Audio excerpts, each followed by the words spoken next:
J'ai toujours, et je te le dis, j'ai toujours été contre, et je le serai toujours contre. Et maintenant, je le suis encore.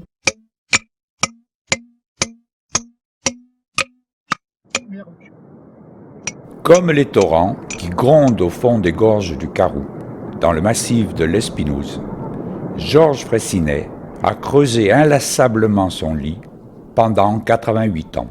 Je suis un aboyeur comme un foxerie à poil dur, tu vois, et si je peux mordre, je mords, tu vois. Mais après, je lâcherai la plaie, tu vois, dans le fond, c'est ça.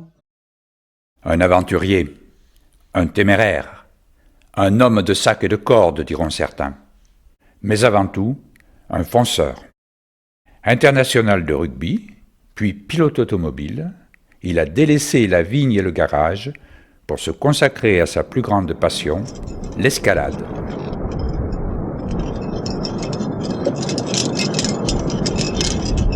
J'ai pas pris la passion qu'avaient mes parents, la passion de l'argent, de la terre ou des titres. Le principal, c'est de trouver un sport dans lequel ta personnalité éclore et arrive à éclore. Mais c'est tout, hein. Ça n'existe pas. Tu te fais plaisir d'abord, et puis si les autres sont pas contents en dessous, tu t'en fous. Le rugby, ça a duré un certain temps. Puis je me suis mis à la course de bagnole. Et après, à la fin, saturé de courses de voiture, je me suis mis à l'escalade. Passe par là, l'extérieur. Tu vas derrière lui. Ouais.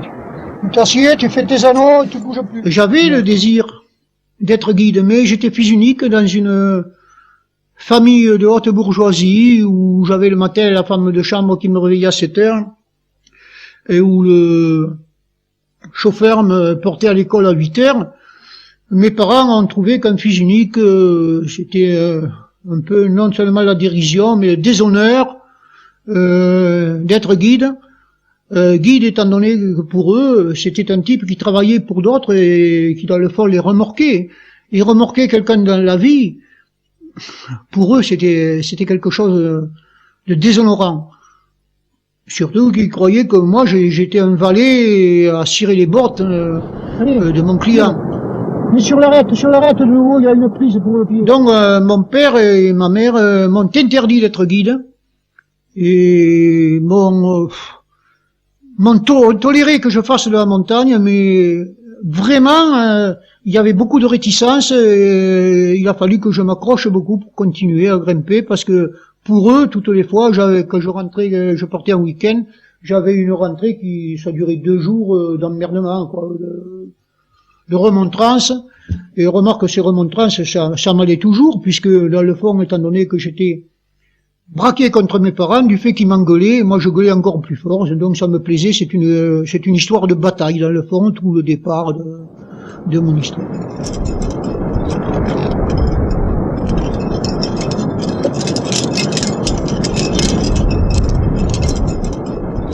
C'est le sport sur lequel je suis resté le plus longtemps, puisque 40 ans que je suis ici et que je le pratique presque journellement. Et je le pratique d'autant plus que, alors que j'ai été assez fluctuant dans les autres sports, là c'est un sport pour lequel je reste passionné, parce que c'est le sport roi, le sport où vraiment il faut se dominer soi-même.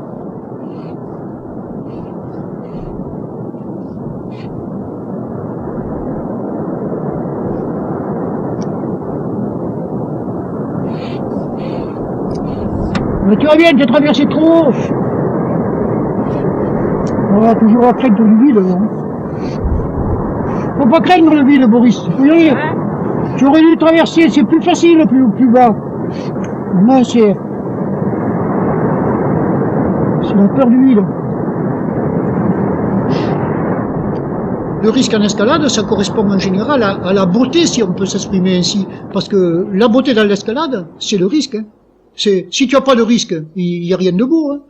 Il faut toujours que tu sois en dedans de ton action de manière à pouvoir descendre. C'est ça, dans le fond, l'escalade.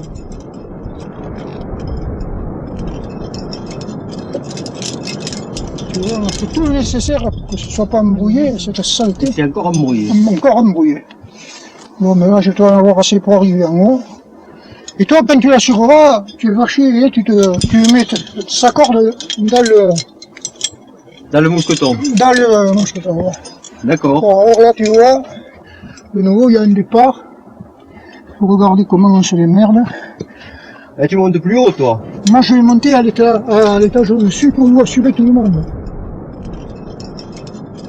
L'escalade me plaît d'autant plus tant que je grimpe en premier, parce que je me sens responsable non seulement de ma vie, mais de la cordée, parce que la cordée, c'est une chose unique. Je te tiens, hein, là, bon.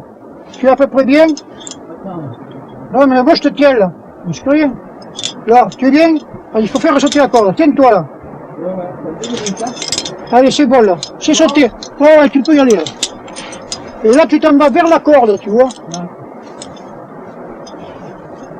Que tu es un seul gars derrière ou deux, ça revient au même. Et tu arrives à avoir une perception de la difficulté, la façon dont le type te regarde, si tu te penches au-dessus, ou la façon dont la corde est tendue.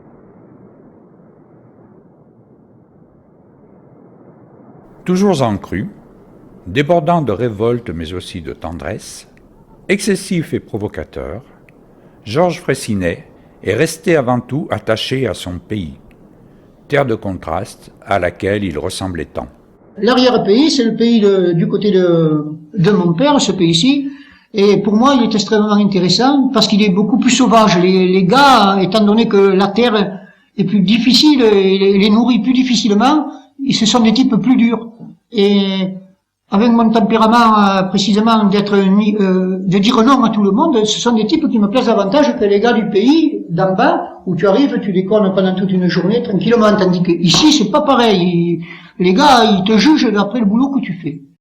Ça a été un tort dans ma vie parce que quand les affaires ont commencé à péricliter, je m'en étais occupé, mais je m'en suis foutu éperdument et l'argent pour moi ne compte pas. Et actuellement, j'en ai pas, je vis au jour presque, mais je suis très heureux et j'ai de bons copains. Moi, je n'ai jamais rien écrit, donc tu sais très bien que ce sont les épistoliers qui font connaître. Donc c'est Azéma qui a été le barde du Caroux. Moi, si tu veux, j'ai été l'encrier dans lequel il trempait la plume. Ma vie a toujours été marquée par un besoin d'être contre quelqu'un ou quelque chose. Donc j'ai eu mes parents. Il y a qu'une chose, précisément, où je n'ai été jamais contre, c'est contre les types plus faibles que moi. Moi, ce que je souhaite d'ailleurs, c'est de rester, tu vois, 1, 2, 3 ans de plus, mais alors de claquer, de pas emmerder ni ma famille, ni les copains. Moi, pour moi, je suis très heureux.